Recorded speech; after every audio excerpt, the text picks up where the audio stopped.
Hello everyone, welcome to my first blog. আশা করি আপনারা সকলে ভীষণ ভালো আছেন। আজ আমি আপনাদের বিয়েবাড়ির কিছু সুন্দর মুহূর্ত শেয়ার করব। তো চলুন প্রথমেই বিয়েবাড়িটা আপনাদের একটু ঘুরিয়ে দেখাই।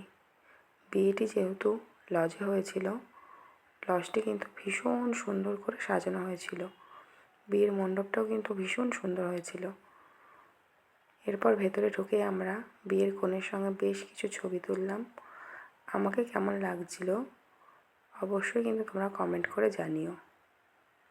এরপর ফুচকা স্টল থেকে আমরা ফুচকা খেয়েছিলাম। ফুচকা খেতে কিন্তু কম বেশি সকলেই খুব ভালোবাসে, আমিও কিন্তু বাদ যাই না। তারপর এনার ডান্স দেখার পর মকটেল কাউন্টার থেকে আমরা মকটেল নিয়ে ট্রাই করছিলাম, বেশ ভালো লাগছিল খেতে। এরপর বিয়ের আসরে গিয়ে বিয়ের কিছু কিছু অংশ আমরা দেখছিলাম। বিয়ের দিন কিন্তু মেয়েদের প্রত্যেকটা মেয়েকে কিন্তু খুব সুন্দর লাগে দেখতে।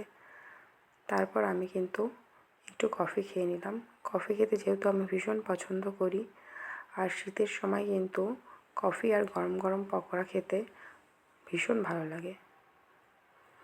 এরপর চলছিল শুভদৃষ্টি, বেশ ভালো লাগছিল দেখতে। বিয়েতে এসে এদের শুভদৃষ্টি দেখে কিন্তু আমার নিজের বিয়ের কথা মনে পড়ে যাচ্ছিল। যাই হোক, চলুন এবার মেন কোর্সে যাওয়া যাক।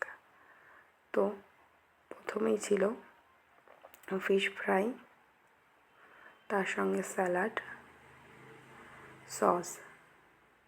ফিশ ফ্রাইটা খেতে কিন্তু খুব ভালো লাগছিল।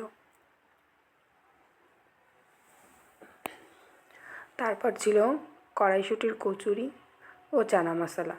কড়াইশুঁটির কচুরি দিয়ে চানা মশলা খেতে কিন্তু আমার ভীষণ ভালো লাগে। তোমাদের কেমন লাগে তোমরা কিন্তু জানিও। তারপরে ছিল সাদা ভাত, ভেজ ডাল, আলুর চিপস। তারপর ছিল দই কাতলা, যেটা ভীষণ টেস্ট হয়েছিল। মাছটা এতটাই সফট ছিল, কি বলবো। আমি এখন ভিডিও এডিট করতে করতে আমার জিভে জল চলে আসছে। এরপর ছিল মেন আকর্ষণ রাইস আর চিকেন কষা, তারপর চাটনি পাঁপড়। এরপর ছিল গুড়ের মিষ্টি আর সন্দেশ, যেটা আমি খাইনি বলে নিয়ে নিই।